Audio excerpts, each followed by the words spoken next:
So today I'm going to talk about a very effective enforcement strategy to curb online piracy in India. Just wait. Some of the points which I'll be discussing during my talks are enforcement challenges faced by copyright owners in the digital world, what are John Doe orders and why they are so popular. I'll be covering some of the important John Doe copyright injunctions decided by Indian judiciary, and what are the requirements and procedures to obtain John Doe orders and the challenges to enforce them. This would be my agenda for today's talk. Let's start with copyright enforcement challenges in the digital world. Since the very beginning, the copyright law has replied to technological revolution. Today, the changes that are taking all the headlines relate to digital technology, such as internet, computers, smartphone, etc. One of the main problems before the copyright owners is the online piracy, which is progressing day by day. Today, one can download anything for free, be it movies, music, software, or books. Rapid growth in digital technology presents enormous opportunities for copyright owners, as it expands their customer base, reduces distribution cost, and makes territorial boundaries almost a nullity. The disadvantage is that, unless regulated properly, it exposes copyrighted work to threat of blatant infringement spread across different mediums, including internet. The main problem before the copyright owners is the ever-growing online piracy. The internet grants unaccessible anonymity to copyright infringers. There can be a number of occasions where copyright owners are not able to ascertain the infringer's identity even after spending considerable time or money. In such cases, a John Doe order comes as an effective enforcement tool. So what are John Doe copyright injunctions? The name John Doe is used to identify the name of unknown and nameless infringers or defendants who have allegedly committed some wrong, but whose identity is unknown to the plaintiff. To avoid delay and render justice, the court names the defendant as John Doe until such time the defendant is identified. Once a defendant is identified, John Doe is replaced with the name of the concerned defendant, who defends the matter like in any other intellectual infringement case. The orders passed by the courts in such cases are known as John Doe orders. John Doe is an internationally accepted practice to enforce intellectual property rights, especially with respect to copyright and trademark. This is prevalent in various foreign jurisdictions, including US, Canada, Australia, New Zealand. This order has also been formalized in the statutory provisions of these countries. It is an ex parte interim injunction with the added benefit that plaintiff is given liberty to add to the array of parties who would be identified after the filing of suit. These orders are an exception to the general rule which require defendant to be identified prior to filing of a suit. The ex parte interim injunction then applies even against the later defendants. It is also against the defendants whose identity is unknown at the time of filing of the suit. The orders enjoins unknown defendants from engaging in any infringing activity. So why these orders are so popular? These orders allow for immediate action in case any instance of infringement comes to light after the court order, as the copyright owners only needs to serve the copy of this order on the erring parties rather than filing a new suit, while infringing copies continue to be downloaded.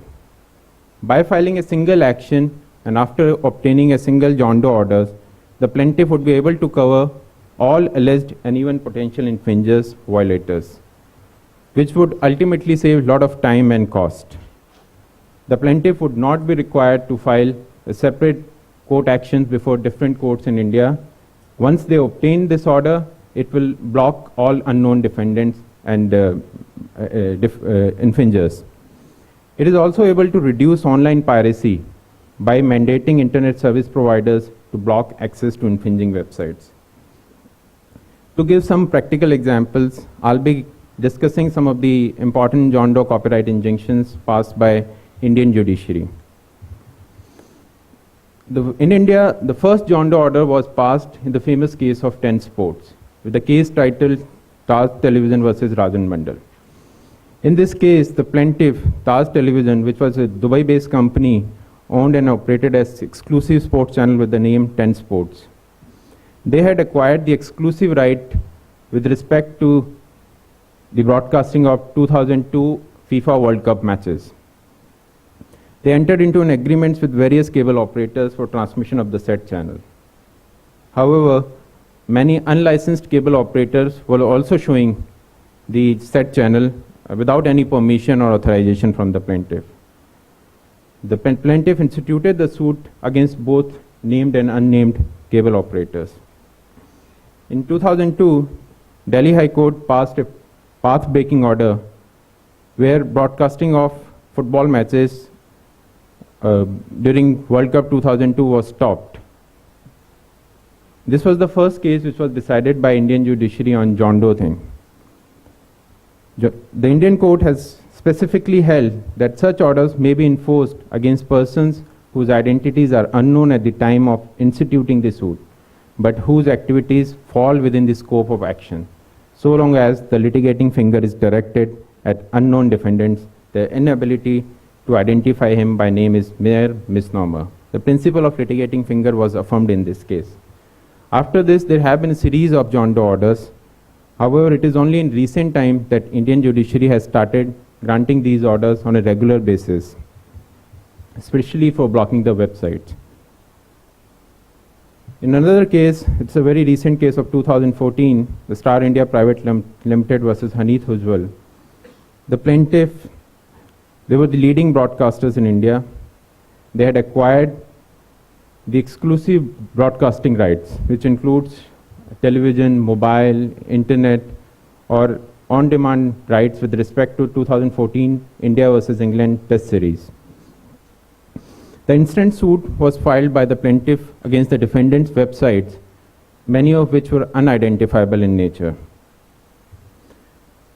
They were showing these matches without any permission from the plaintiff, and they were showing these cricket matches live in two ways.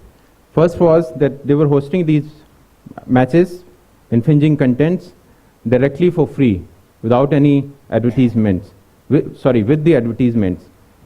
The availability of the cricket matches is supported by advertisement on these websites. The second was through subscription, video on demand or pay-per-view basis, which means users were required to first register themselves on these websites and subscribe and make payments to watch infringing contents hosted by such infringing websites. Defendants' websites, many of which were unidentifiable in nature or whose locations and owners could not be located, were transmitting the said channel without plaintiff's approval. So the revenues were earned first through advertisement or through the subscription. There were two issues before the court.